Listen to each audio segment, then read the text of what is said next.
password discharge monitoring, and we organize this from IEEE Queensland and also jointly with CIGRE Australia this time. And as you may know, that IEEE is one of the largest leading organization for power engineers. And if you are a member, or if you are not a member now, still not a member, then I would encourage you to be a member, because we are continuously organizing these kind of events, and we will inform you guys. And then that will be like last year, actually we organized more than 10 technical activities, and always we encourage you to participate on those events. And this time, I'm not sure whether the CIGRE has jointly organized any activities with PES before in Queensland, but I would say that this is the first time, I think, that we joined, even though PES mother organization says that the CIGRE is kind of, they are organizing some activities with them, but we haven't done it before. And yeah, today the speaker is basically, I would like to thank for coming here, and please Dr. I'm not sure whether Koltunowicz, but we have both very difficult names.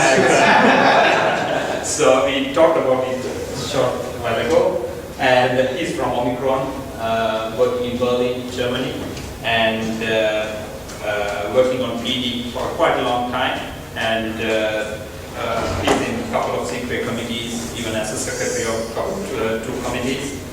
And I would like to invite you and okay, thank you very much. Thank you for invitation. It's every time a pleasure to be in Australia. I was here maybe 7-8 months ago when it was the colloquium, D1 colloquium in Brisbane. So it's every time a nice opportunity to be here. Very nice city, very nice country. So every time a pleasure. I prepared, and thank you for invitation. Thank you for most of you. It's very difficult to repeat your name now. But with Jose, we know each other. Jose has rolled down for quite a long time, and it's every time a pleasure. We meet in different parts of the world, and I hope that this presentation it was foreseen for 1 hour. I make a lot of different slides. If you are not interested, let me go ahead. If you are interested, I can stop. And there are a lot of figures, a lot of some photos that because I didn't know. I was told that also the students would participate, I'm not sure. But of course there will be some interesting activities that I was participating, or my company participating. So even from my previous company, some slides. So I need to start, and then please let me know in the moment that you are not, that I need to repeat something. You can ask questions, there is no problem. You know, just to wake me up as well, because I was jet lagged, so I hope that I will sleep. So the title and that what is on the table, PD, partial discharge testing and monitoring of high voltage assets, different topics I'm going to present. So few slides, what is PD, of course everybody knows, but just few slides. Then we will go to the monitoring of power cables, and I will show you some interesting testing and monitoring, some interesting testing of the high voltage power cables. It was done as an after installation testing, and also about monitoring. It will be shown the system that is working in London in the tunnel, 400 kilovolt cable system, and some interesting information about the system. It's quite nice working. The system was installed a few years ago. Then it will be some information about rotating machines, about the starter of generator, insulation monitoring, how we measure PD, how we interpret the data. So some few slides, and then how the PD can help us to predict and to manage the maintenance of these machines. And then of course about transformers, I think that there are many people from the room that they are interested in transformer. I will show you one case, Australian case. We have the transformer, distribution transformer under continuous monitoring in the region of Melbourne. This is a presentation that it will be given also at the TechCon next week, so some of the slides from this presentation. Of course, I'm mostly involved for many years in the GIS groups, GIS committees, So some information about the brochure that José Lopez and me, we are the co-authors of this brochure, and some information about the PD activity about the CIGRE and IC activity in the partial discharge topic. What is PD? This is definition given by the standard. The general standard that talks about the PD is the IC 60 to 70, and all the measurements conventional, they are called like this with PD expert, are done according to this standard. So this is localized electrical discharge that only partially bridge the insulation between the conductors, and they are different type of this PD activity. It can be corona discharge that you can see here, can be the activity on the surface of the insulation, we call it surface discharge. There are different materials involved, so it can be in the cavity inside the bulk material as well. Need it? I don't know. If you can hear me, maybe you can hear me. Yes, okay, we save the energy. Yes, okay.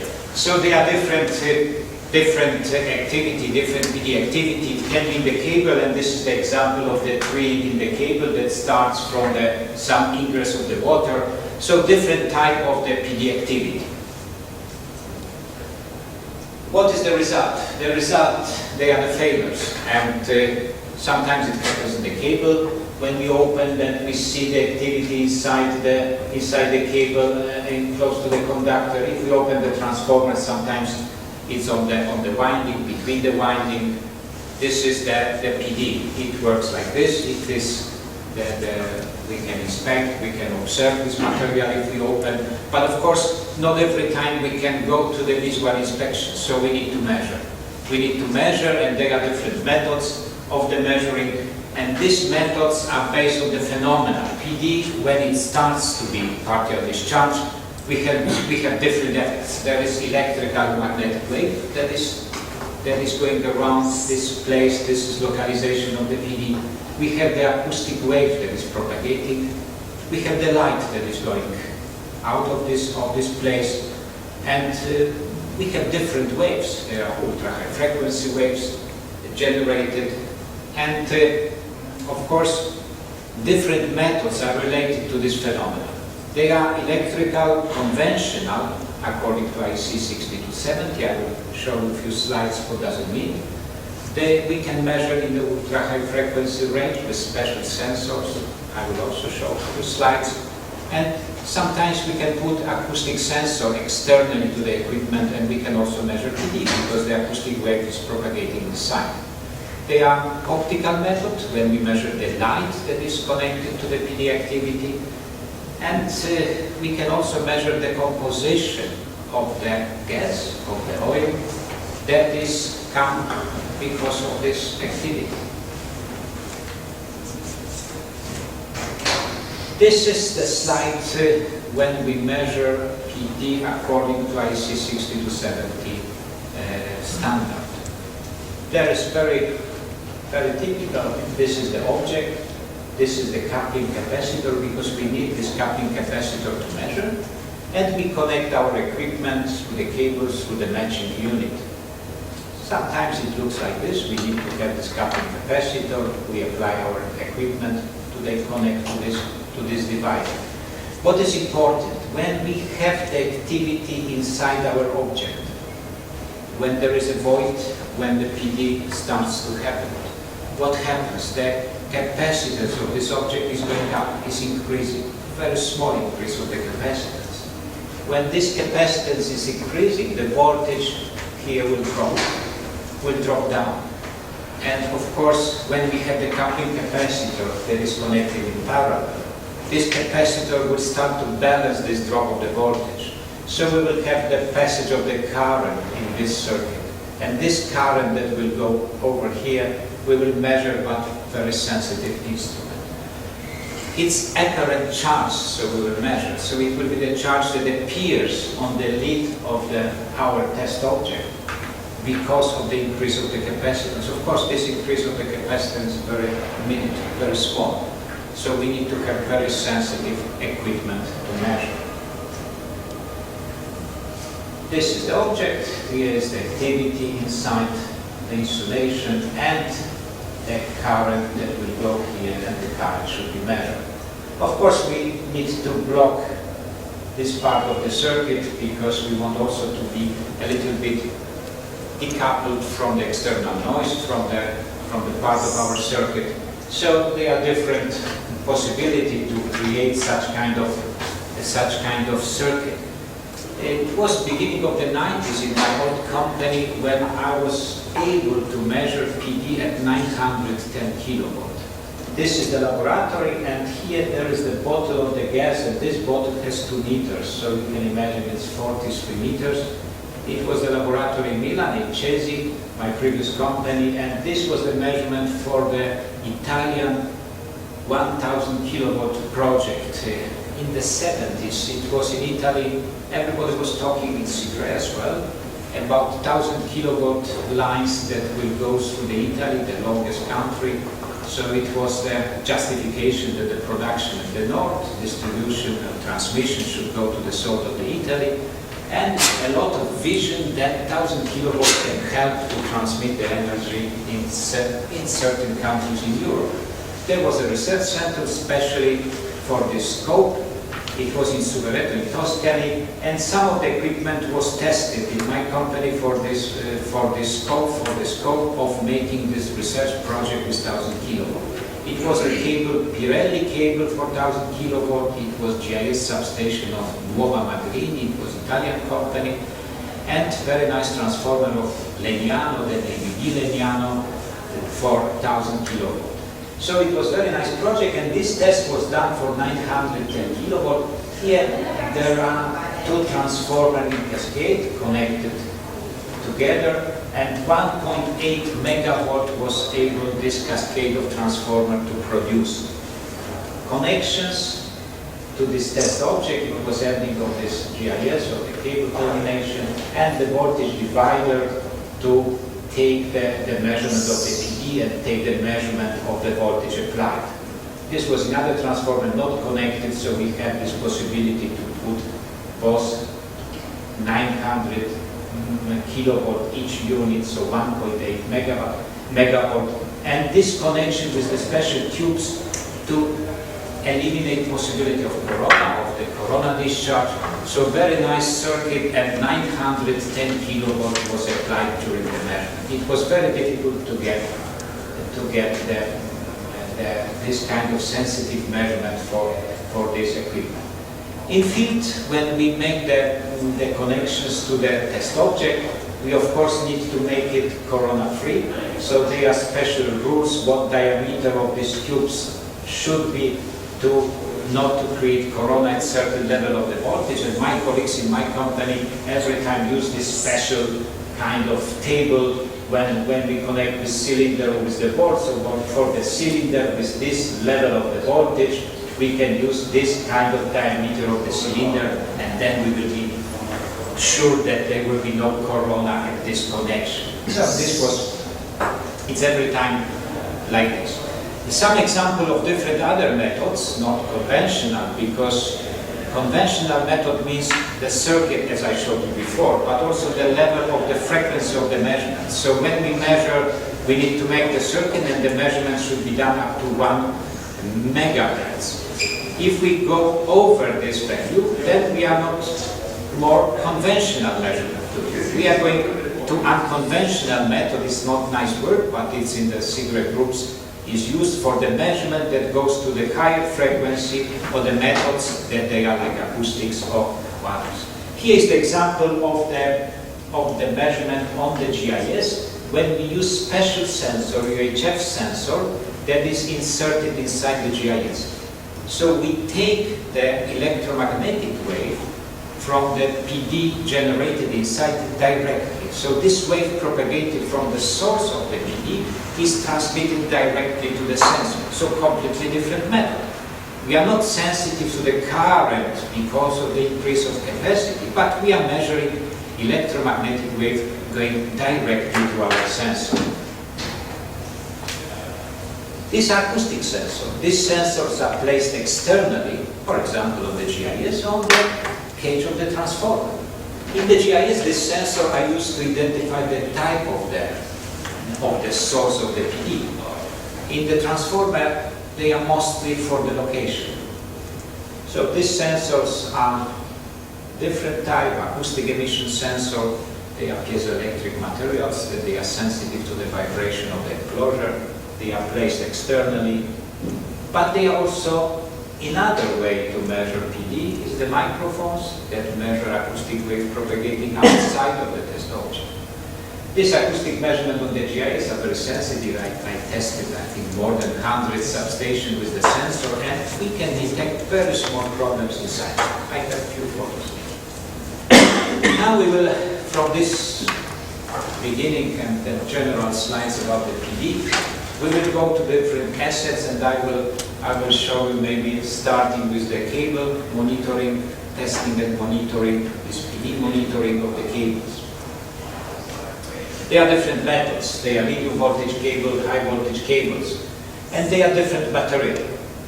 I remember when I was in Italy, EPR, so this is this kind of rubber, it was used for medium voltage cable. It was very popular in Italy. So in Italy, they moved from the oil-impregnated oil-impregnated cables to the EPR cables. And XLP cables started quite late in Italy. In general, now all the cables that they are installed in the medium voltage range, they are XLP cable. And of course, on the high voltage XLP cables, now they are very commonly used for up to 550 kilovolt. So this is the common technology. Prisma now is trying to use different material. It's called in a different way, not XLP, but also is based on the cross-link polyethylene. The problem of the testing of medium voltage cable is that in the system sometimes we have a mixture. We have one part of the connecting cables still in the paper oil impregnated, the other one is in XLP. There are different problems in this material, different level of the partial discharge. In the paper oil cables, the values sometimes are thousands of picocoulomb. In the XLP material, we are talking about a few picocoulombs of apparent charge. So we are combining completely different things. So different indicators for the quality of the insulation. Very difficult to measure such kind of cables that have one part in XLP, one part in the oil-impregnated paper. So there are different problems. Not every time PD is the best way to measure. Sometimes tangent delta is measured, and these parameters are compared. When we talk about the high voltage cables, now I will mostly dedicate 2 slides about XLP cables.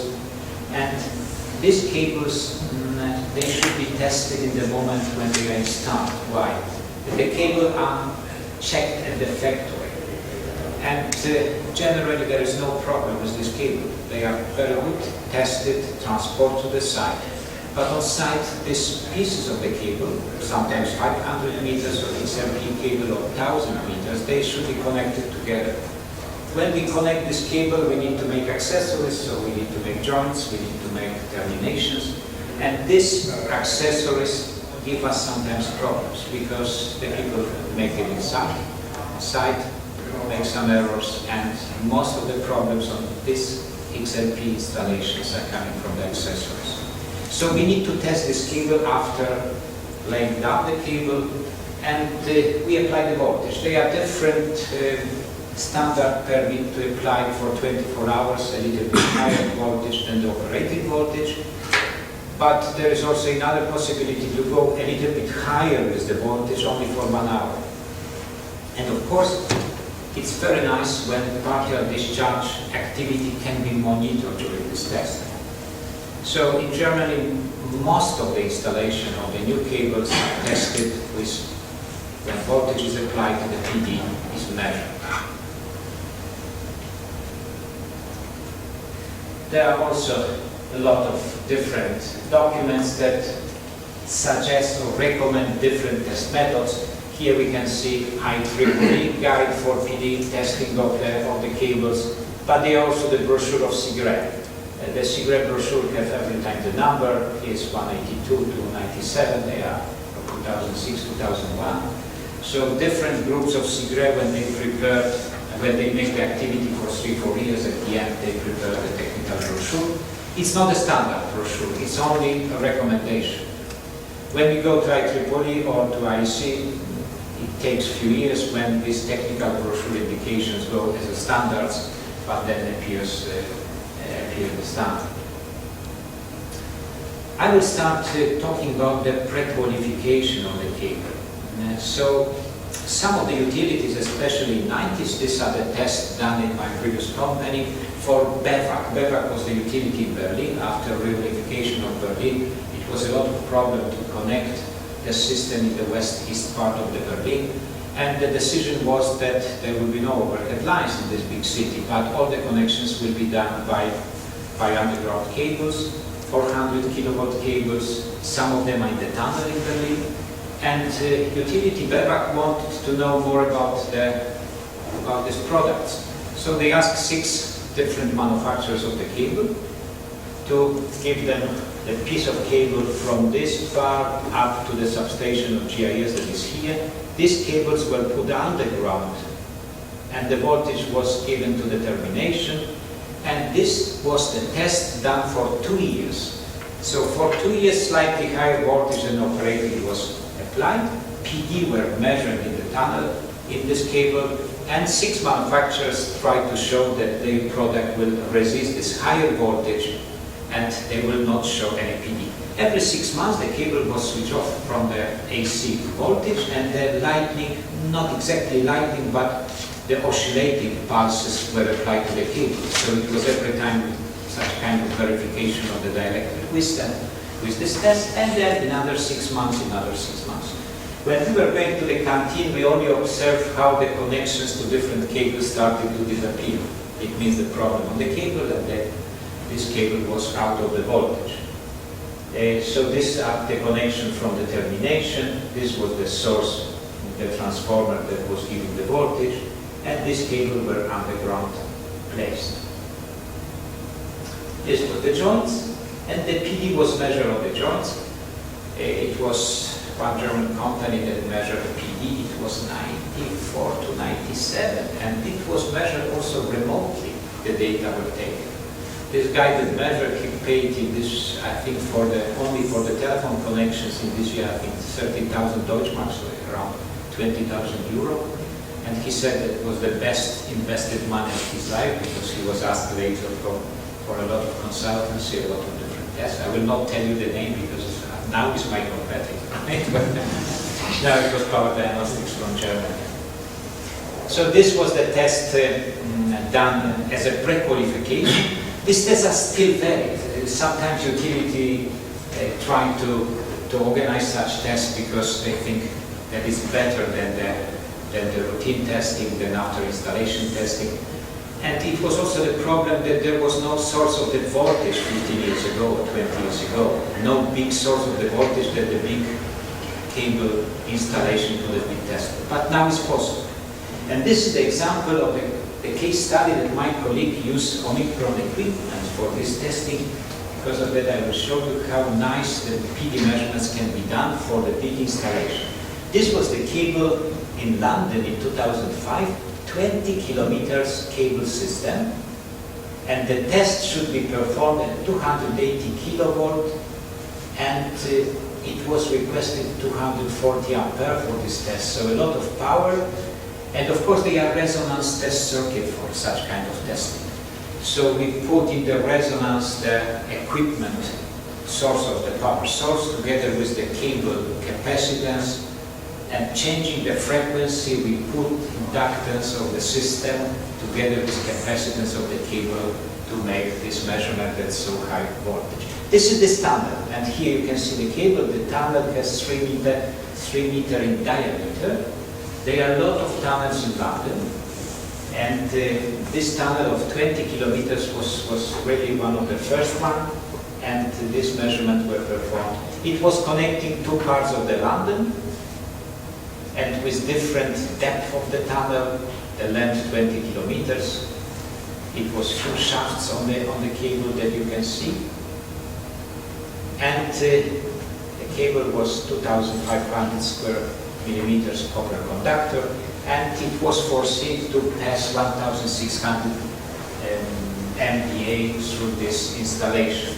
GIS was on the both sides and was connecting to part of the lander. These are the location of the joints.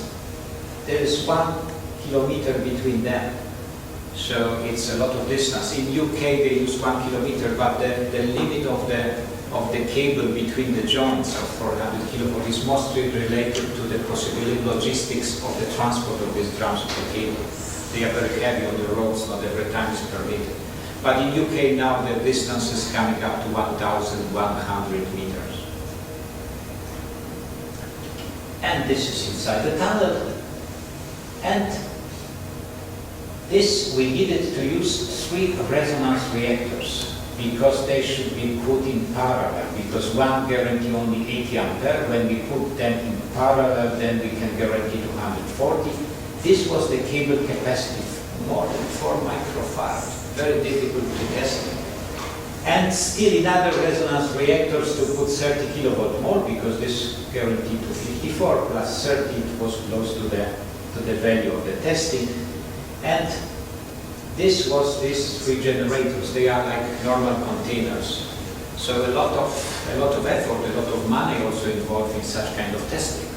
And this was this extra generator for 30 reactor for 30 kilovolt. So 3 of them connected, and the voltage was coming here 280 kilovolt. We decided that on this cable, it was the client that decided that the PD measurements will be done in a synchronous way. Not only at the cable termination when the coupling capacitor is placed, no, but around the cable. So they wanted to observe the PD at all accessories in the same moment. And this unit are the acquisition unit close to the joints around this cable.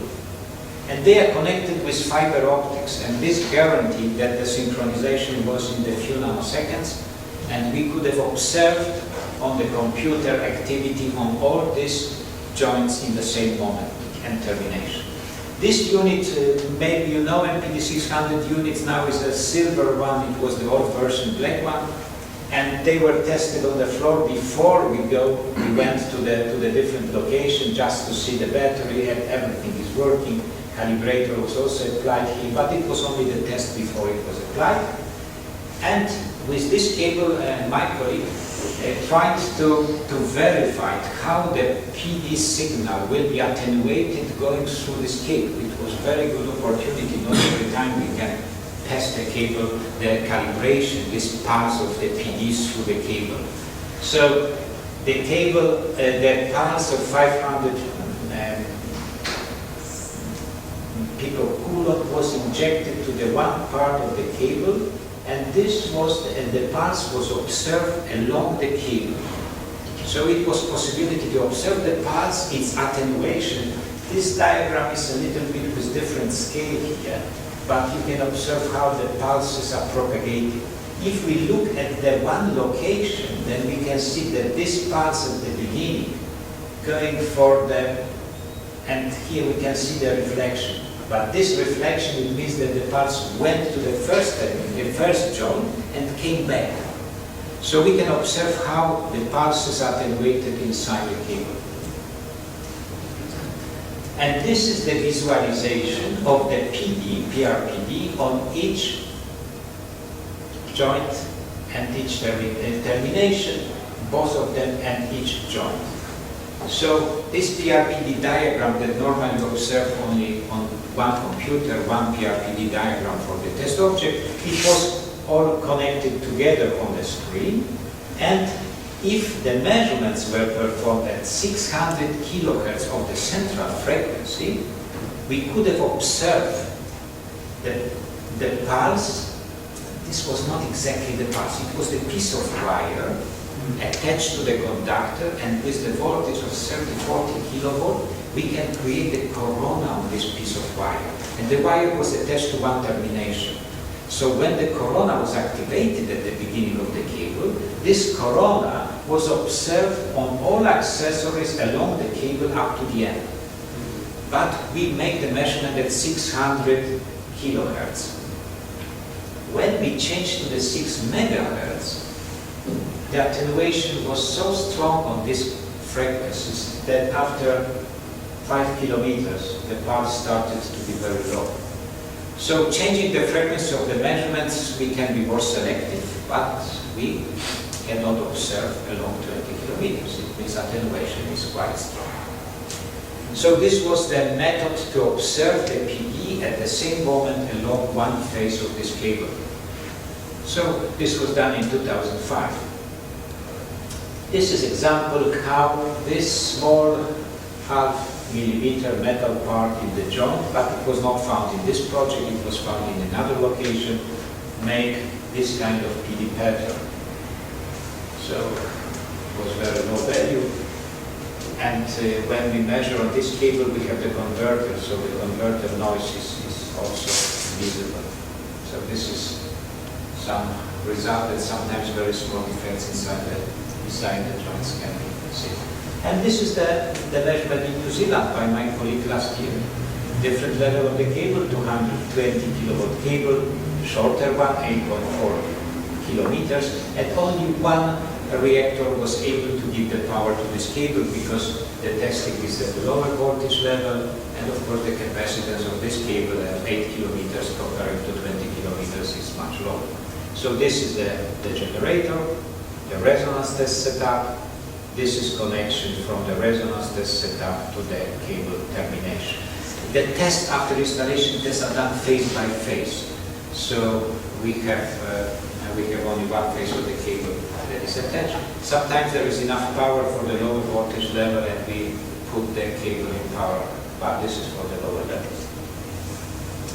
And in this case, the cable was buried, but it had the link boxes that you can see here, and the sensors were placed. This is the, maybe this one is better, on the grounding connections and the terminations. So this is on these link boxes. So the sensor, it was high frequency current transformer that was going around the grounding connections. Here, and if they were the link boxes, it should be placed inside. And these link boxes sometimes were close to the highway, sometimes in a very different locations, and the guys needed to go down, place the calibrator, place the sensor, and measure. There is special verification of this circuit. This is acquisition unit for the PD measurement. Of course, it's schematically very short cable.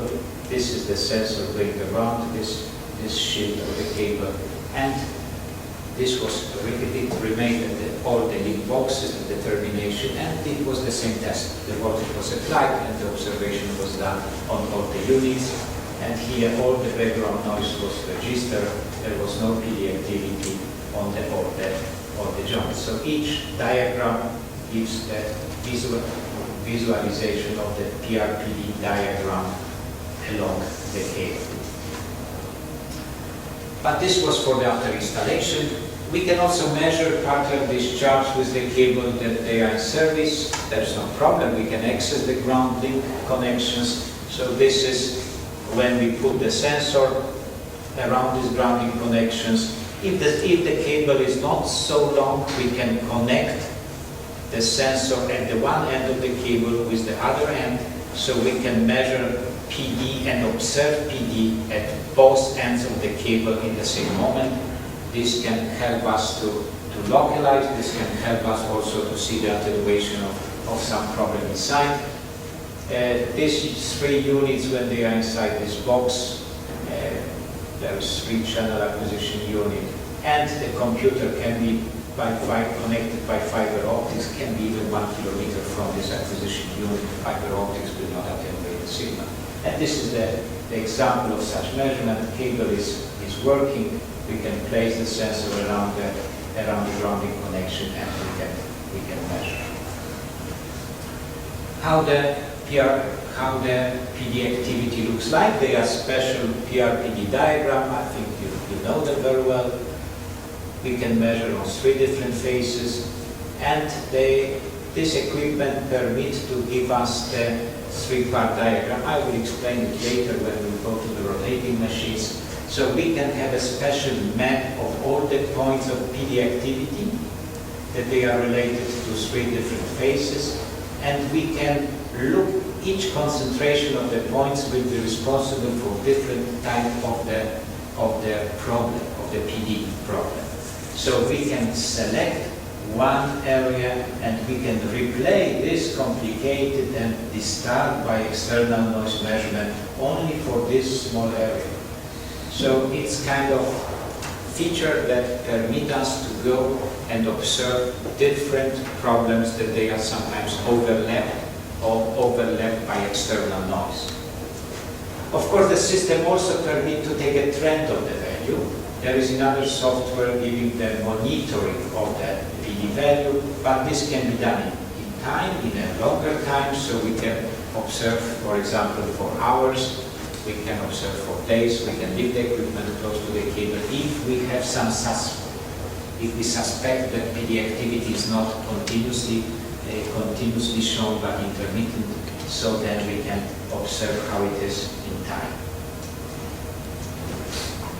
This is another example of the measurement. Sometimes we are asked to make the measurement of the medium voltage equipment, and sometimes these cables are connected to the dry transformers where we can measure PD. We can attach HFCTs to the grounding of the cable, but we have different sensors. Sometimes they are placed for continuous monitoring, sometimes they are placed there and they are linked to the wall where the people from the utility can go in any moment, open the small boxes when the cables are coming from these sensors and connect the equipment, measure and check it periodically how the situation looks like.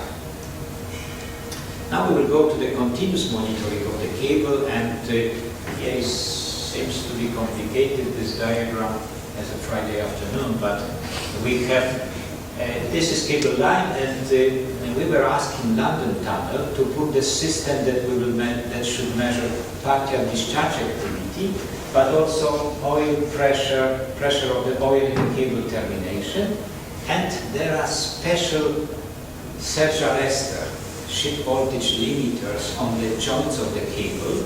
The joints has the insulation material between 2 pieces of the cable, and this insulation material should be protected from the failure, from the short circuit. So there is surge arrestor that is activated in the moment that there is external failure in the cable or external source of this over voltage. So we needed to indicate if this ship voltage limiter, I will show you how they are located, are still there, if they are damaged or not. So this was also the temperature on the cable is measured with the distribution temperature measurement. And this distribution temperature measurements are very important to detect the hot spots of the cable. So, and also to observe how the cable, the temperature of the cable changes together with the load. So DTS, so distribution temperature system, together with the PD, with the oil pressure and the status of this protection, surge arrestor protecting the joints, were the part of the system. And of course, we make the acquisition of the PD.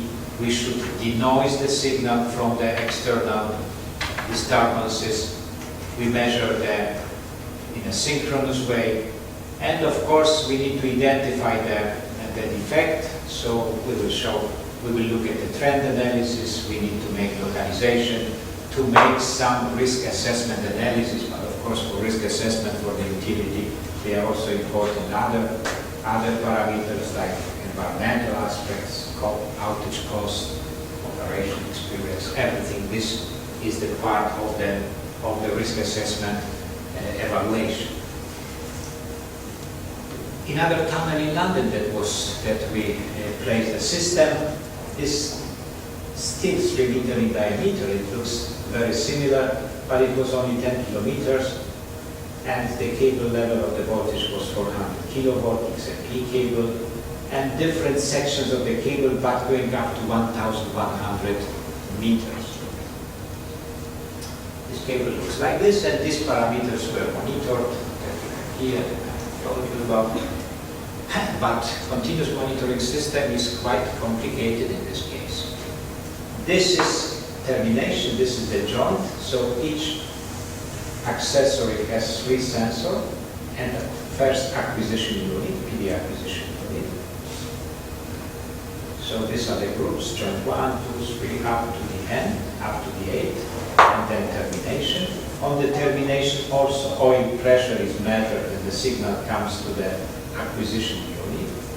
And in the tunnel it's very difficult to access this tunnel.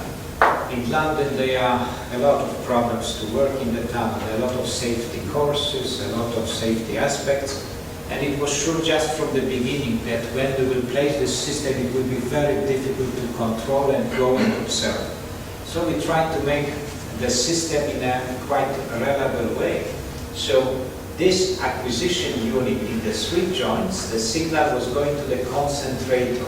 These concentrators were located in the shafts of this cable, and they were connected by the fiber optics to the computer. This was blue and yellow, they are both fiber optics, but different types. So here, for this project of 10 kilometers tunnel, it was 65 kilometers of fiber optics connected. It looks quite complicated, but the fiber optics was going in a special bundle. It was sectionized and then split it for different joints. So at the end, it was not a big problem. This, like the system was done, so sensors, acquisition unit, fiber optics to the concentrator, and of course these are the joints. Different type of the sensor, not splittable, but full sensors to a little bit be independent from the humidity in the tunnel and other aspects. And this looks the acquisition unit close to the joint. This is this shift voltage limiter, this stabilizer. This is the sensor. Sensor is connected to this acquisition unit. You can see 3 channels to 3 sensors on 3 different phases. This is the joint of this cable, across bonded.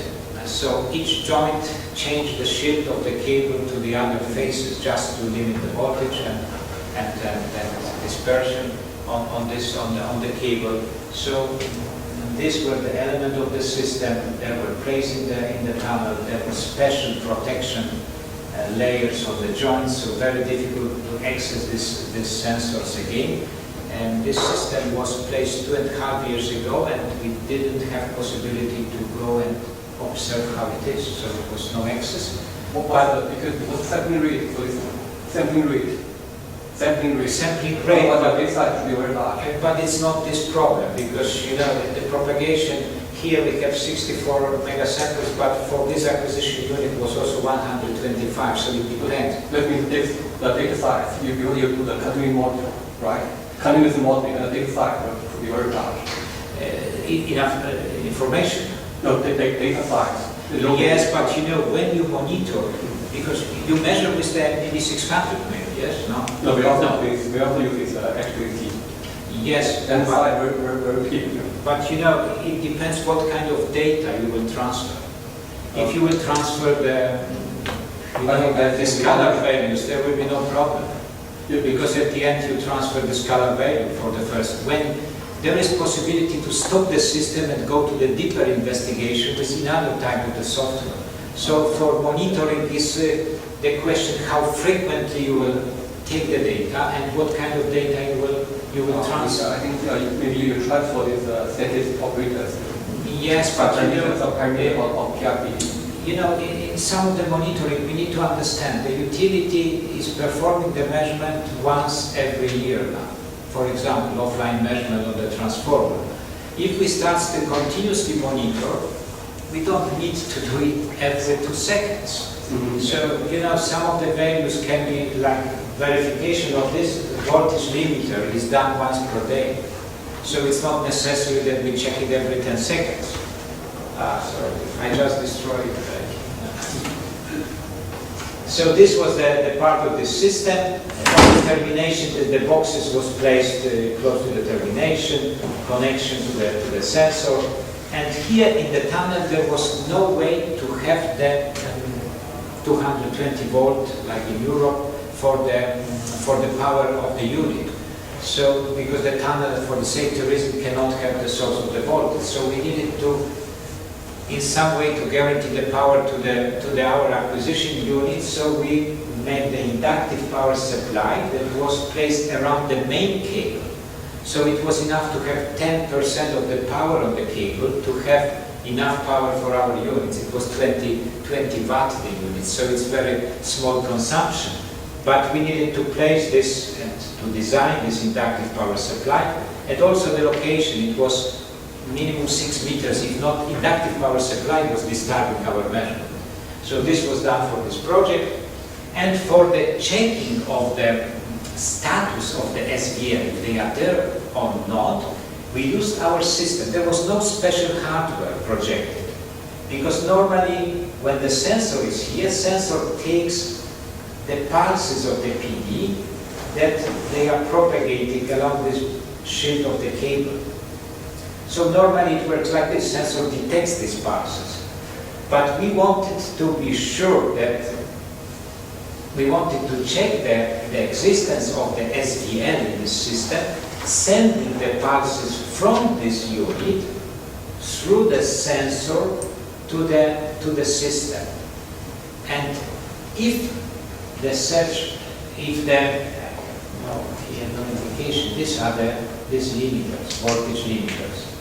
If the pulse is sent through the circuit and goes inside through the impedance loop of the SVL, the impedance will change if SVL is in short circuit, in the open conditions. So we analyze the pulses that are going in the circuit and the pulses coming back. We analyze the fast Fourier transform of this signal to verify if something changed in this loop. So if, for example, this was open or short circuit, this element, then the impedance was changing and we could have detected. So this, using the same software, we try to detect the changes in this loop. And these are three different position or status of this SVL when it was in short circuit, in normal operation, and in open loop. We could have observed that in the lowest, quite low frequencies, this FFT of the signal was changing. So without any extra hardware, we could have observed the status of these elements. This system looked like this. They were different joints, different values of the picocoulomb, and the system was continuously observed. We had the access to the system up to the end of the last year. And it was done by the simple modem. And in one moment we wanted to make it in a very formal way, and in this moment we started to face the problem in National Grid, because now the permission, IT people involved, and now we, for the last few months, we discussed how to make it to come back and observe the system again. Of course we can go to London, it's not a big distance, but up to November of the last year we could have observed remotely from the computer in our office. So it was very nice possibility. This is installation of the system in the tunnel, a lot of different precautions, safety. So this was about the cables, about testing. So it was pre-qualification test, it was after installation test during the service, and monitoring of the cables, continuous monitoring. The same partial discharge measurements can be applied to the rotating machines, to the turbo generator, to the hydro generator, and the system is a little bit different because it takes the PD value is measured using coupling capacitors. They are connected to the bus bar. So it looks like a little bit more conventional method because we use coupling capacitors. I'm coming back to one of the first slides when the system is done according to 60 to 70. But of course the winding is very long one, so capacitance is very distributed. So it's not exactly that what the standard recommend, because sometimes we go also for the measurements above 1 megahertz. So we are not exactly according to the standard. but the coupling is done by the capacitors, coupling capacitors connected to the bus bar of the machine, so connected to the high voltage. So any changes in the insulation will generate these currents that we measure, being connected to the capacitors. These capacitors, sometimes they are horizontally, sometimes vertically, connected to the bus bar, and these are the cable for the measurement. This is the server. The signal is connected from the acquisition unit, and this acquisition unit is very close to this coupling capacitor, but the distance between acquisition unit and the server can be up to 1.5 kilometers on this fiber optics type, so there is no limit. Sometimes in the power plant there are a lot of generators, and we have the situation in Indonesia. We have 32 machines continuously monitored, and in one of the power plant we have 8 systems. Then we can have even the problem with one server, so we put 2 servers for 4 machines and 4 machines. Of course, these measurements are completely independent. So when we look at one machine, it has nothing to do PD on this machine with that machine, but visualization has to be done for the utility people that they can connect from one machine to another one.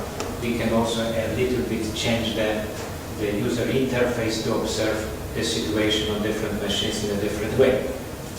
So this is quite complicated. Of course, this system is checked at the company before it's installed, so one of the fab tests.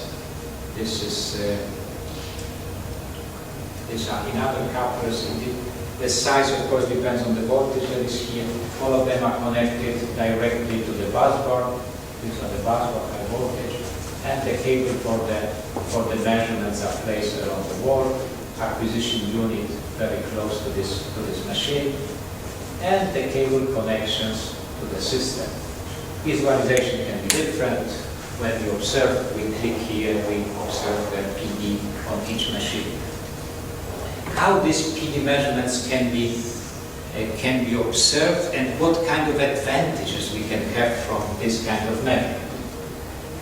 And when we are on the machine, I will show you how 3-part diagram works. I think that some of you know this equipment, but it's especially for the rotating machines have very good visualization.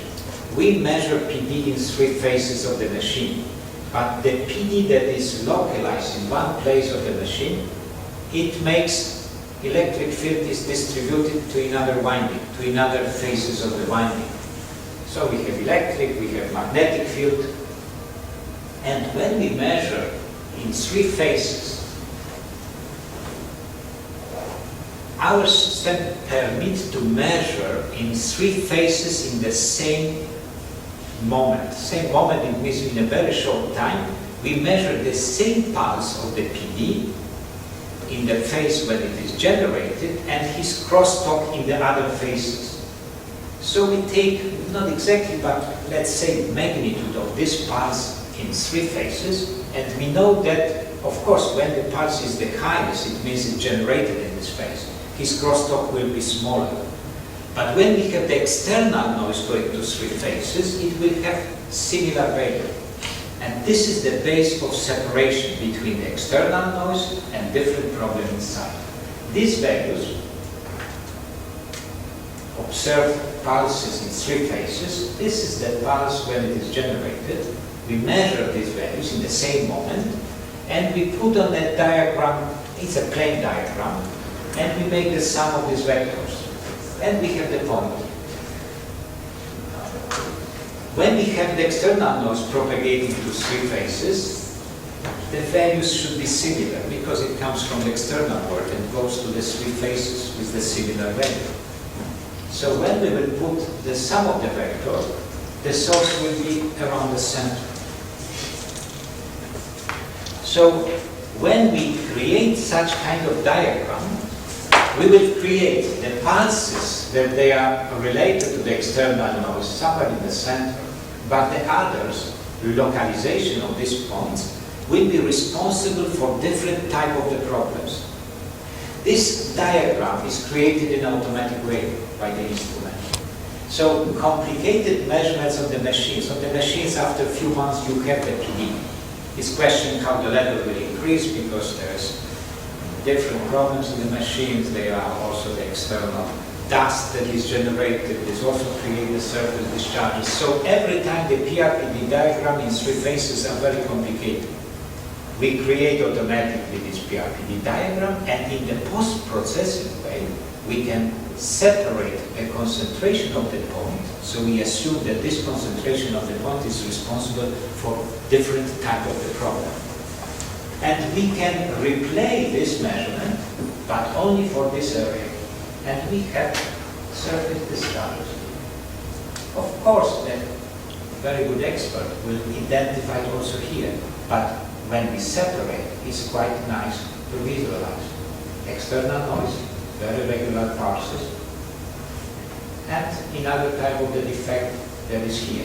When we look in these diagrams, it's not so easy. So this feature automatically accumulates the points, and after post-processing activity can make the separation of this complicated diagram.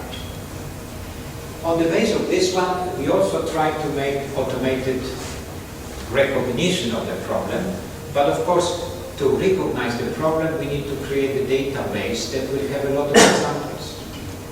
It's not easy to make a database for the problems in the high voltage cables because they appear very rarely in the GIS as well.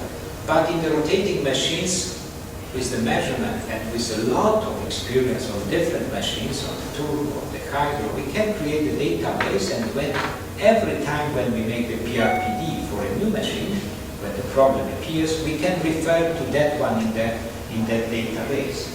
So different problems can have different representation, and then, of course, for each of the problem, we can have a little bit different PRPD diagram. It's different shape. We have in our team one guy from Russia.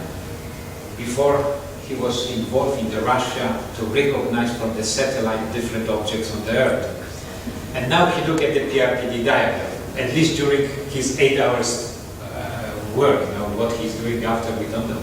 But he tried to make the system and database, and when we apply the measurement done from acquisition unit, there is a system that uses 100 different statistical parameters to look at the shape, skewness, and we can identify the type of the problem.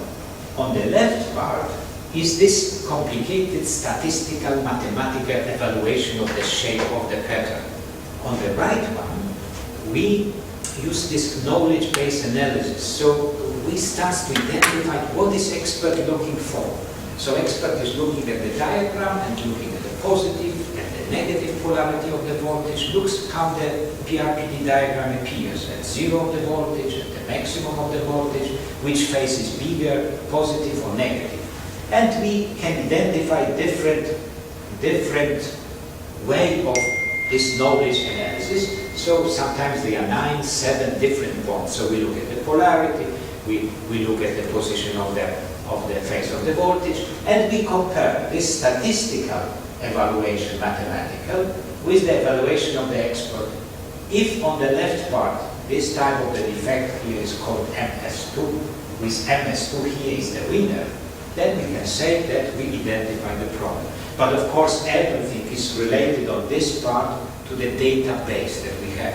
So bigger the database, better recognition. If we have the turbo generator of certain manufacturer from ABB or Ansaldo, then of course it would be nice to have database for this type of the generator. Not every time is possible. It depends on the experience, number of the system installed. But the database is continuously increasing, so accuracy of the recognition is also increasing. And this is one case study for the machines that will indicate you how PD measurements can be useful. It was the turbo generator of these parameters, looks like this, coupling capacitor, the voltage was taken from the bus bars, and continuous monitoring system was working. We were taking the trend of the PD value in 3 phases in time. This was June 2012 up to August 2013, so quite fresh measurement. And we see that in one phase, the PD value started to increase. For each of this area, we have the PRPD that indicates here was when everything was quiet, the signal was like this. This is every time some external noise when we measure on the machines, but it was still low value. In this moment when it started to increase, in this phase, the PD activity was much higher. In this moment when it starts to go to this level, the utility decided we stop the machine, we start to clean the winding because we indicated what type of problem can be. And after this period of the maintenance, the machine was put in the service again. At the beginning, when the load and the temperature is not stable of the machine, still some activity was seen, and then it's completely quiet, and we arrived to this PRPD. So it was very nice indication in which moment to start the maintenance, and also observe how effective the maintenance was. And how we look at the system, so we had PRPD, we had three-part diagram, we indicated different area, and different area gave us some type of the problem inside the machine. This is typical when there is positive and negative polarity, similar shape, and this, I don't know how to call it, but. And then this is for end winding surface discharge. So all of them were identified inside this PRPD. So this is the example how evaluation of the PD can help us, how it is done, and what kind of advantage we can have. Now something about our transformer. You know, I'm still in time. Maybe we have another 15 minutes. Normally goes up to 4:30, but yes, this is the case, Australian case. It will be presented at TechCon. There was a distribution transformer at Winchelsea substation, so close to Melbourne, 100 kilometers from Melbourne, 100 kilometers means close now. And this transformer of these parameters, you can see here, it was 66 kilowatt, 22 kilowatt, was constructed in 1998, was never heavily loaded, and then transformer was relocated, and utility power core was doing the annual oil samples of samples of the oil and the GA of this oil, and they detected the hydrogen. So they decided, okay, we will put DGA in a continuous way on the transformer. And from February 2010, when the system was placed, and then DGA continued monitoring was installed after this. Results of the high value of the hydrogen. So the transformer has now DGA that is continuously monitored, and the high concentration of the nitrogen remained. They talked to us and they asked, high level of the hydrogen indicates that there looks like PD activity inside the transformer, so maybe we can measure PD activity inside the transformer. This is the result of the DGA in 2010 to 2013, and you can see different gases. This is the hydrogen, is that one. This is ethane. This is ethane, and this is the yellow one is metal. So this for gases, and here there are some indication what each of these gases can indicate. Hydrogen indicated and methane indicated this the composition of the oil under PD activity. So there was some indication that PD is going there. And so we decided that we will put the system on the transformer. And we have quite a complex system, and we can measure capacitance, dissipation power factor, transient over voltages, and PD using special adapters on the bushing tabs. Of course, capacitance, dissipation power factor are related to the bushing method.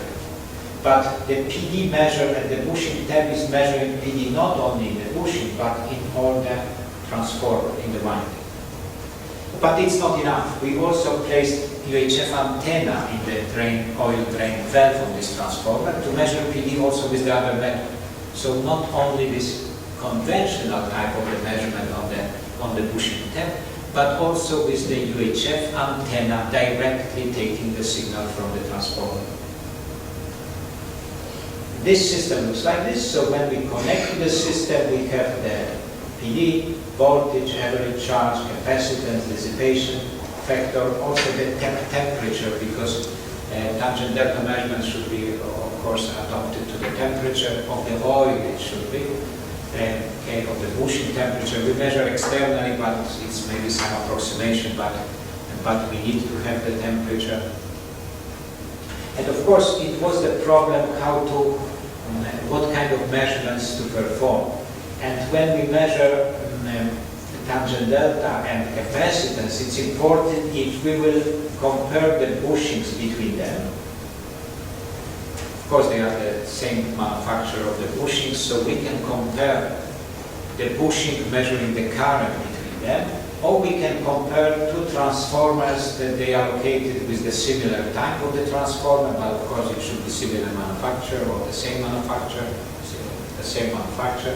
or we can take for the measurements, we can make absolute measurements, taking the reference from the VT that they are in the substation. This is also possible, but this should be the VT not so far away from the transformer that we measure.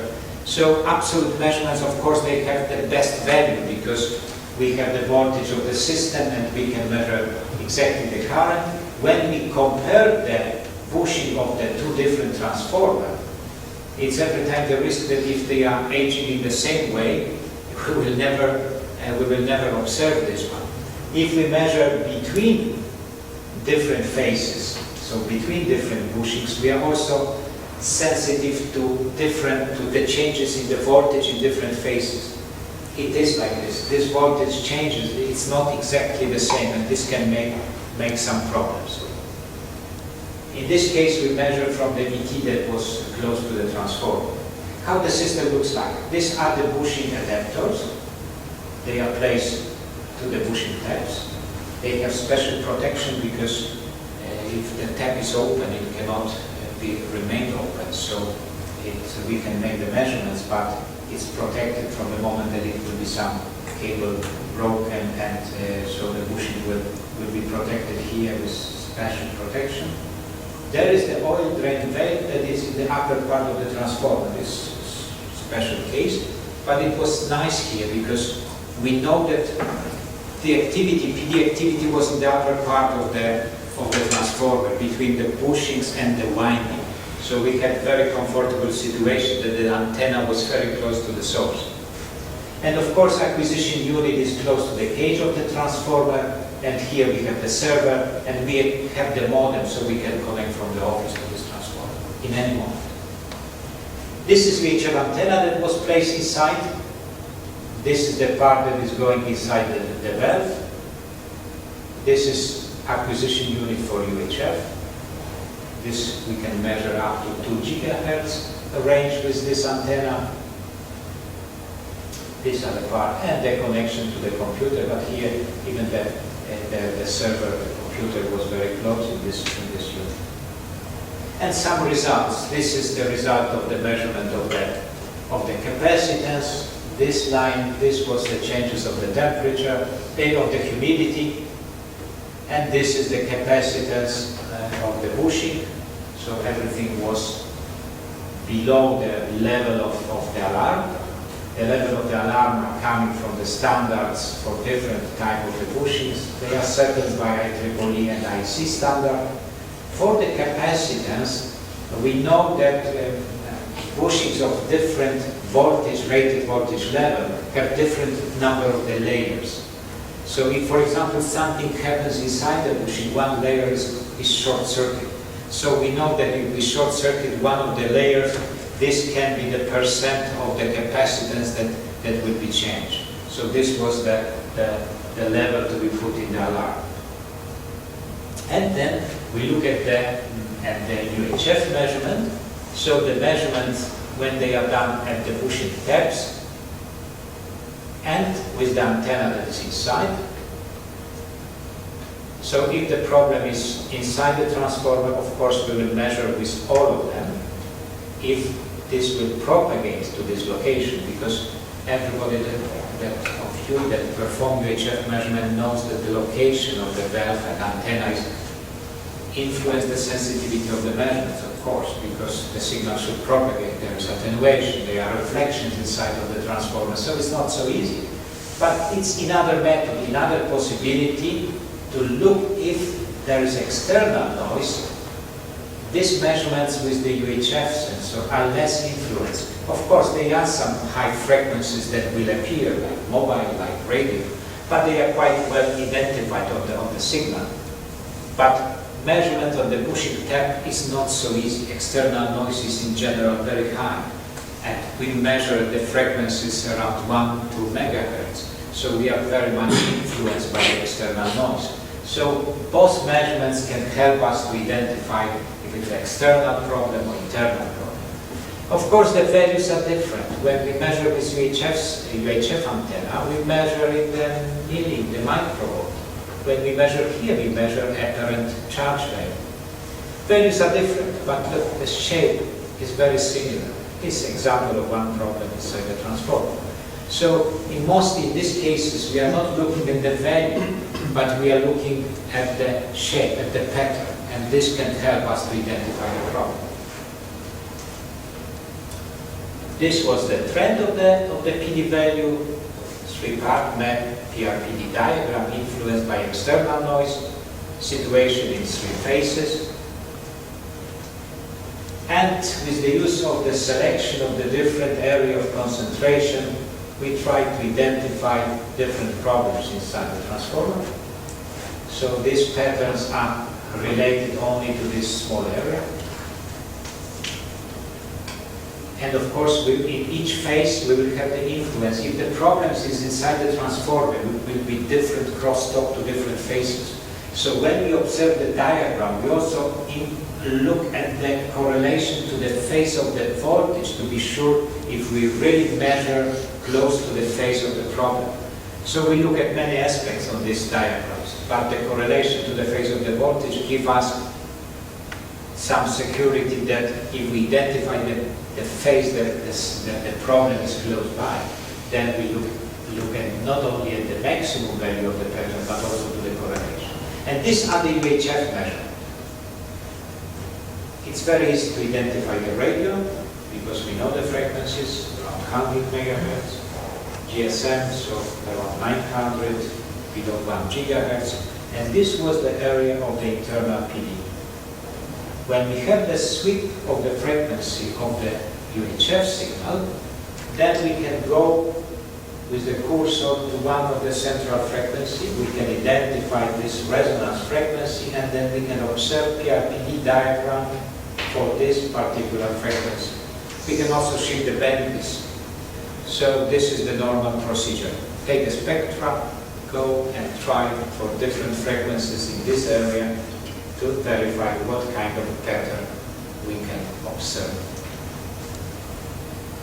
These are some conclusions about PD activity that in this case was confirmed by conventional and unconventional UHF measurement.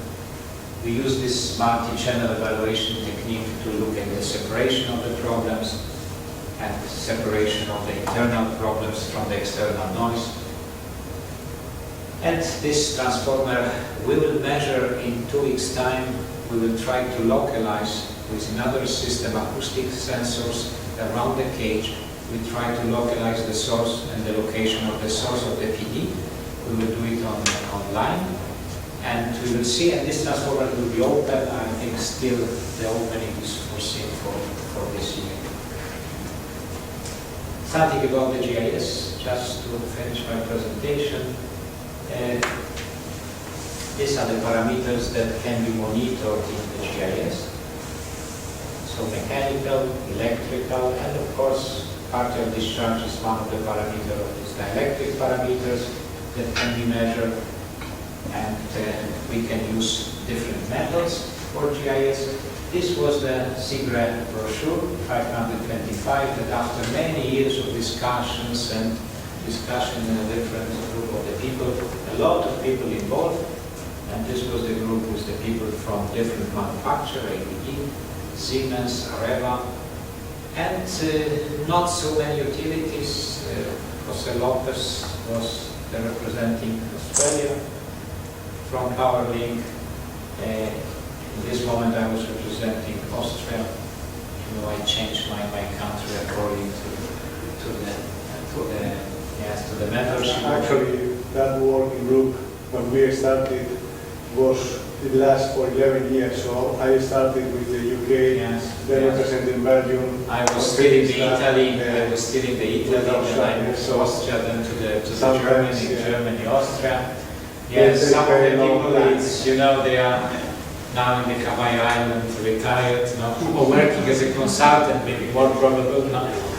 Some of the people, yes, they are still around, and different people. So it was 10 years of discussion. I don't know why so long. Maybe because the places for the meetings were quite nice, so we discussed. And a lot of different aspects were discussed. Of course, on the GIS, there was one survey in '98. I was still in the group in '98, and we look at the number of the dielectric failures in the GIS from 69, 67, 69, when the first GIS were installed in Europe, up to '98. And we tried to put dielectric failures, because we are talking about dielectric failure rates, for different level of the voltage. Of course, during 20 years, the technology is changing, the dimensions are changing, and there was not so many information about the GIS and the material, the electric material in the 70s, like in the 90s. But the people know more and more, but of course the electric field is higher and higher because we want to make it more compact. So comparing two such things, I think that the failure rate remained on the same level, but it was clear that higher the voltage, rated voltage level, more problems appear, even if the number of the installation of 550 is not so big, because the installation is done on site. And the installation on site, like in the case of the cable, the human error starts to play the role for the failures, for the dielectric failures. In GIS, it's important that the power is not going in. When a 123 kilowatt substation is assembled, they are complete base connected together. When we have 420 kilowatt substation, more pieces are connected, so more risk that the problems will be introduced inside. And of course, there was some statistics, what kind of problems in the insulation we have. The particles, the moving particles, so the powder or parts of during the assembly that go in was quite a big part of the problems. Of course, protrusions on the conductor they are not so common because everything is tested in the factory. Sometimes this conductor can drop during assembly, but if the sensibility of the people assembling is quite high, then it's still okay. I was working 5 years in Malaysia for my company, and with Tenaga utility in Malaysia, we were doing a lot of testing of the GIS. I tested them on the GIS in service. They were in the end of 90s was more than 65 substations in Malaysian grid. So now they have probably around 100, so it's a lot. On different voltage level and different manufacturers. And there were no problem with the first installation when they spent more money for the Japanese equipment than when later they pushed to the other companies. So sometimes this money saved at the beginning was really not a good investment. And this is the case of the Germans. In Germany, on 123 kilowatt level, age at failure. So the number of the failures is in the first years of the GIS is every time higher than later. Why? Because of this not accurate after installation testing or site testing. So not all the problems that they are in the installation are detected. So more accurate the measurements at the beginning are, then easier and faster we can go to the very stable situation. After 20 years here was completely flat. Now these substations comes to the 45 years of service, and they are opened, and some of the, of course gas is not changing, that's clear, but some of the, like for rings, of Of course, I'm not talking about the contacts, because if we have circuit breakers and switching equipment opening for 5,000 times, then is the damage of the contact, and these abrasions from the contact are dropping down. And so there are different problems, but in Germany now we are talking about 45 years of the first installation, and then it's every time nice to hear when they open how everything looks like. And this task of the group was we perform the PD measurement, sensitive PD measurement, so we need to identify and locate the defect.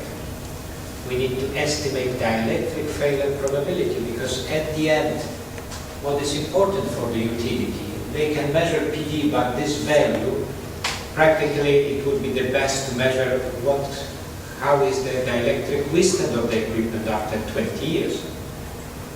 When we measure PD, for example, but we cannot measure it because we need to apply the voltage up to failure. Nobody will do it. So PD is a kind of compromise. We measure this dielectric indicator, we measure PD, but we need to refer this value to the dielectric wisdom, and this is a problem. How this 20 picocoulomb measured or with acoustic sensor, with VHF can refer to this level. So estimation of dielectric failure probability is not easy. And of course, this part of the measurement, every time we compare to the laboratory measurements, to our experience coming from the online, offline measurement, so we refer to our database. So more measurements we have, easier is identifying and even identify the type of the problem. But we need to estimate in some way the electric failure probability.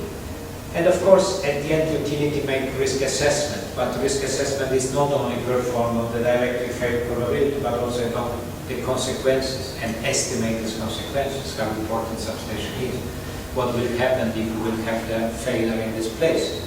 And there are different utilities and competition between them. So sometimes failure makes lack of voltage in the system for a few hours, but they lose the phase. So all this is combined and the risk assessment is verified. But in the GIS we are talking about the critical defects that have very low values of the length, for example. Metallic free particle that is inside GIS 4 or 5 millimeters can be dangerous. If we have 1 millimeter protrusion on the conductor, I thought that we are coming here to continue. So, you know, we are talking about 1 millimeter protrusion on the high voltage conductor, and this GIS will not pass the lightning impulse test. A few millimeters particle that sometimes can drop from the clothes inside can make the threshold. Something particle that will be attached to the surface of the spacer, of course, depends where it is located, but can be up to 3 millimeters of the length. So we are talking about the very small defects, and they are dangerous, they are critical. We need to find them and eliminate with different methods. It's not easy. Why it's not easy? Because these critical defects, when we measure with IC 60 to 70, they produce in most of the cases very low level of the apparent charge. So our methods should be very, very sensitive to detect these problems. So we are talking about really single picocoulomb of the apparent charge value.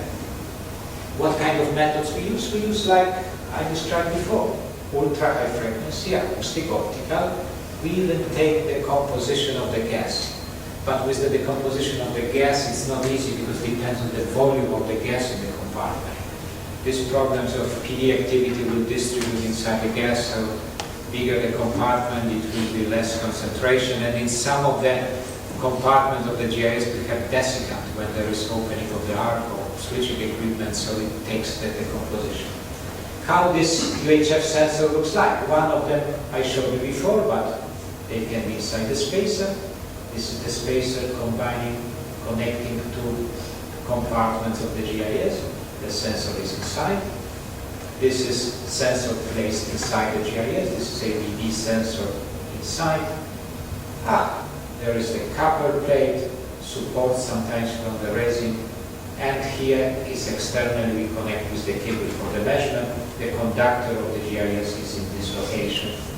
There is different measurement, but it's mostly electric field that we measure when we measure with the sensor. This is cylindrical field inside, and these are different resonances that they are generated, depends on the dimensions. It's very complicated propagation of the electromagnetic field inside. When we have no access to the GIS, sometimes the spacer coming out with the dielectric material outside. It's not in Europe, but in Asia, yes, and then we can put the sensor on this dielectric material of the spacer, but we need to screen around the spacer, if not external noise will go in as well. So this is the example of the external sensor placed on the 765 kilowatt GIS with the screening around the spacer. We need to screen not only that, but all in the GIS that they have. So it's quite tough. This was done with the metal, but I've seen also the special type of the rubber that have the metallic parts inside, so it's easier, at least not damage the hands. And we can measure. And this was the example of the sensor inside the GIS, and this is the part of the equipment. To the normal acquisition unit, we can put UHF down converter. So this is the battery, this is PD conventional acquisition unit, and this is UHF down converter. This is the link of the fiber optics to the computer, and this is connection to the sensor that is inside. So very short cable of connection, because we are talking about the gigahertz of the signal traveling around this cable, so we don't want to attenuate this one. And this, on the other couplers that is in the vicinity, we can use the special generator of the fast pulses. The pulses, PD pulses inside the GIS have the time to press below 1 nanosecond, so they are really fast, they generate a lot of frequencies, and there is a special generator of these pulses that we can inject them to one coupler, and we can observe these pulses on the other sensor that can be 5, 7, 10 meters in the other location. We look at the pattern. Even if here we will have millivolt, not picocoulomb, the patterns will be similar. So it's every time, look at the pattern to identify the type of the problem. In the GIS it's easier because they are not so frequently overlapped. Because it's very difficult that you will find in one compartment or close to one sensor so many different types of the problems like in the rotating machines. So it's easier to identify. Something about acoustic measurement. Acoustics are placed externally, but they are quite sensitive. I told you that the most common defect it will be this powder that remains inside. I can say that this common defect because they are not my colleagues from the working groups. They every time, no, we don't leave anything, as you can say. So I can say if it is common defect, then a sensor will detect this movement of the particle because it's mechanical movement. And every bouncing of the particle, even half millimeter, will be taken by the signal, by the sensor outside. And of course, even if these particles that they are moving and bouncing, they will be charged on the surface. And when they go to the enclosure, they will exchange this charge. So there will be also electrical discharge when they are coming back to the enclosure and jumping again. So UHF sensor will detect these small discharges when the particle will go to the enclosure or will discharge during the flight. But acoustic will be very sensitive because this particle simply will drop to the enclosure. And this is the example. We need to measure here, we need to measure here because the attenuation in different compartments and the acoustic signal is going to the heart of the venue. So this is how the sensor is placed. This is aluminum, so we cannot attach the sensor with these magnetic clamps. We need to make it a special band, elastic band. The sensor have sometimes this curve of calibration curve is not flat, of course. The best for the measurement of GIS are coming from 20 to 100 kilohertz that we measure. So acoustic we are measuring in kilohertz, we check in hundreds of megahertz. And this was my example that there was the upper, I will finish in 10 minutes. So. 5 minutes, okay, 5 minutes. Sorry. Okay. And it's Friday, so it's just So the sensor was placed here, and this part of the GIS, the bus stack, was going to the server. And the particles were deposited in this region. They were coming from this connector. So the particle was dropping down, and I put the sensor in different locations and tried to look at the acoustic signal and simply look at the amplitude. It's with acoustic measurement, we go to the magnitude of the signal. So here was the biggest, and here was another system that accumulated points. Sometimes I use this. And it was clear that we are close in this location, so close to the P2. In Italy, on the GIS, it was special places when on 400 kilovolt there were arc detectors. So the fiber optics were placed inside the GIS to identify the place of the failure, of the threshold. So the enclosure had a special location for the fiber optics. We developed a system in our previous company that measured the light coming from the PD activity. Of course, failure inside and the PD, it was completely different light propagation, the intensity. But if you take the photomultiplier, special amplification, then you can measure photon by photon of the light propagating from the source of the PD. The problem is that this will depend if we will take the direct light or we will take the reflected light.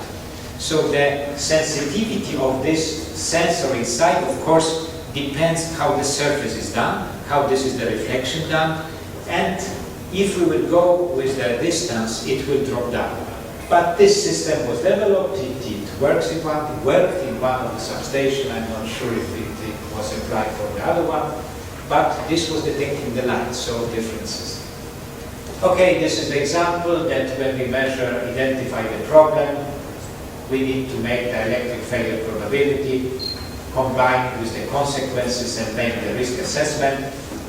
And this is failure probability, these are the consequences. And of course, this very clear diagram that if we create these lines, then we can make the area of the medium risk, low risk, or high risk. And of course, if we have the failure probability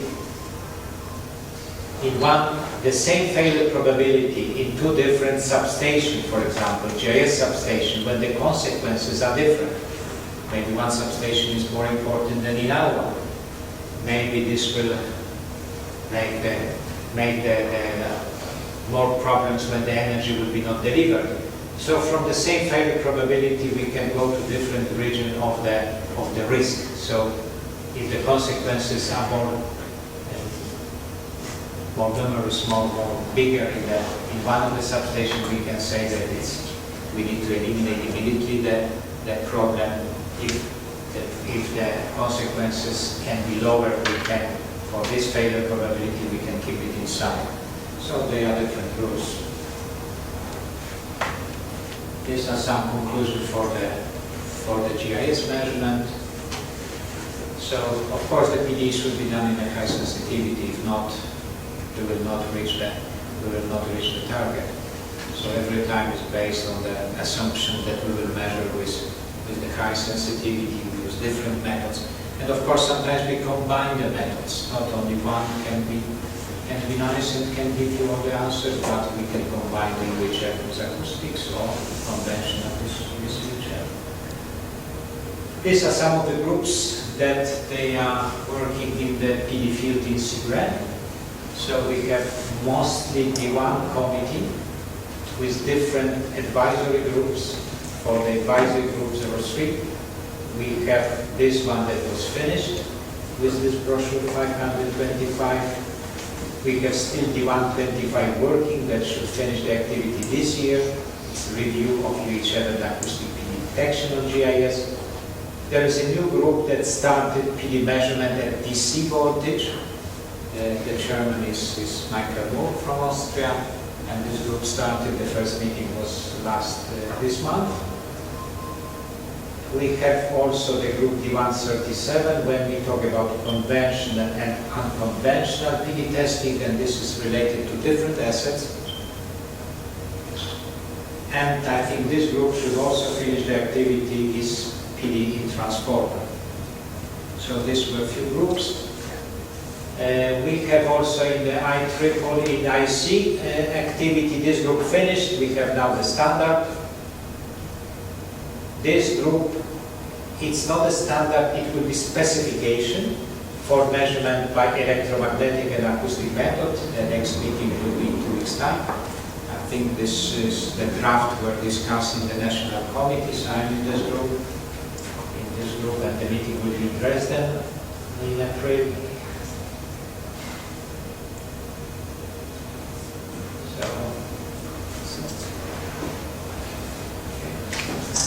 So that's all. I'm sorry to give you. It's very difficult. I don't know if you have any questions, and you still want to stay here. There's no problem for me. Just a question. I don't think we want to have a lot of time for questions, but just to wrap up, from all your experience, so many years on partial discharges, how do you see what is still missing on the field, and how do you see the evolution? I will say that it started with like a small group of people working on it, universities, laboratories, and so on. Now I see any small utility will be familiar with equipment. Like Omicron are doing a very good job propagating equipment. At the same time, the people, utilities, they don't have specialized people on the field, so they have to be more, or they expect that the instruments are going to be very simple and give you a clear answer, the same as you are measuring current or voltage. So what is your view on this? Because I observed PD measurement, testing, monitoring for the last 30 years. And of course the instruments are changing now, and this is the positive with the digital equipment. The evaluation of the data is improving. We have a lot of different possibilities, that's for sure. We are trying to measure. Maybe we are not dedicating enough time to understand the phenomena. And now it's easy to measure, but it's very difficult now even discuss the results with the people, because these people that have the knowledge and have the patience to look at the books and look at the phenomena inside, they only few remain. And it's really a problem, because it's nothing against young people, but young people, they want to measure immediately and make evaluation by computer and have the value at the end. And nobody would like to spend time to read the old books and try to understand what exactly is happening in the installation, even if there are not so many different materials. High voltage is not telecommunication, it's not so much changing. And of course, we use different equipment, and I showed you how evaluation with the digital equipment can help, because it's very, it has a potential, it's very powerful. But of course, we face the problem when we try to convince the utility about usage of the system, that we have nobody to discuss. Now it's easier to go to Malaysia, Indonesia, and Thailand to have the people that will discuss the problem of the PD than to do it in Europe, in EDF in France, in National Grid in UK. There is only one guy that understands something. One guy. He will be consulting probably for the next 20 years, but he's from Coventry and I cannot understand. Joking. And so when I was taking care about the GIS monitoring system, Enel, Italian utility, gave a lot of money for 12 years for this testing. But they never had the courage to install the system. So it was easier to convince for the installation of PV monitoring system in Malaysia than in Italy. If you observe the PowerPoint presentation and you read the paper, you have no personal feeling about the system and potential. You need to have at least few installations and put yourself in front of the computer, but every time this kind of career is not the best solution for the young people. And then And for sure, this is a little bit pessimistic. But from the other point of view, the companies that offer the system try to make also the services, try also to convince. When we install the system, we make the reports, even if sometimes they are not paid. Just to convince, please look, this system gives you really the information that you can use it. Sometimes we install the system because there is a trend. Now we installed a few in Russia. When we ask our sales partner, we have now few systems installed. So the utility has some interest now. There is a trend, so they are doing this. Of course, it's good because it's still the system and it's paid. But in National Grid installed the system in the tunnel. We push so much to have the access to the data, to have the access to the system, and they are slow. And I'm sure that nobody is looking at this system in the control room. So, no, it's pessimistic. You know why? Because they will have a lot of this system and they spend money. And how we can spend a lot of money for such system and completely have no interest? Of course, somebody paid this kilowatt-hour price and it's okay. So this is maybe wrong, but we have in Indonesia the 32 systems on the machines, and we have continuous requests, and the people are interested, and they open, they look, they ask, and this is the positive. I had some courses in Indonesia for PE, and the people in the room were vibrant. They had all the equipment. They come to the substation. I couldn't come back home.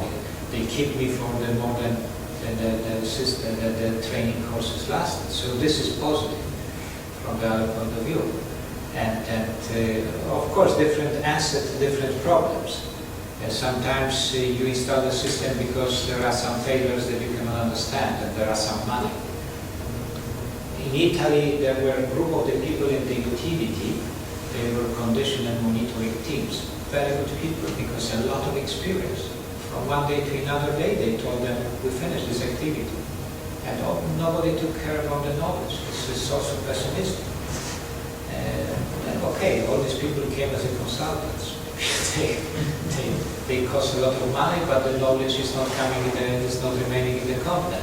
But it's different countries. As I told you, now we will install the system on short cable, but a lot of installation in Korea, in Taiwan. And we have a lot of discussion also in Korea, in Singapore. In Singapore, all the cables inside the city will be in the tunnels. They have money, they will be 38 kilometers of the cable, 400 kilovolt cable in the tunnels. And of course, they monitor everything. So they have all the GIS under continuous control. And they are very interested, and we find a lot of people on a very high level of discussion. So this is very good, and so it's different. Depends on the country. In the Middle East, they have also money. Sometimes they install monitoring system on 66 kilovolt substation. Then all is prepared in the factory and shouldn't be any problem. And they start to ask continuous monitoring system on 33 kilovolts. It's completely something strange. But at the end, the client wants, why not? But there is a certain level of discussion that is also difficult. Sometimes the tender document that we find are prepared in a not perfect way. I would not say not honestly, but sometimes it's prepared for one manufacturer of the equipment. It's wrong. So there is also the fault of the consultants going around. So the situation is very complicated. Each part of the world has a completely different way of looking at the things. But equipment is improving. That's positive, no? And so I think that this continuous monitoring system, if they will be economically justified, they have the chance to be implemented, and this information can be centrally evaluated. And if you have many systems and this data are put in the database in your network, then of course your experience starts to grow up. So I'm the opinion that there is no other way. Of course, in this moment, this pure expert system is very difficult to find them, but you need also to participate in the installation, and you create your knowledge because your utility and the guy that buys the system can also help the manufacturer of the system to improve it. So the situation is different, but I'm positive. What can I say? Thank you very much.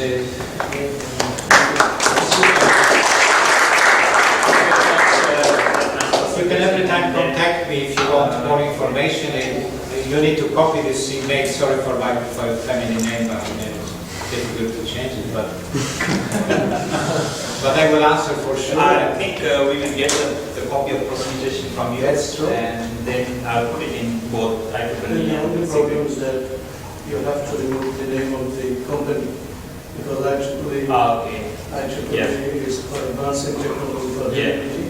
Yes, They're unbiased. unbiased. So They that, can't be promoting any company.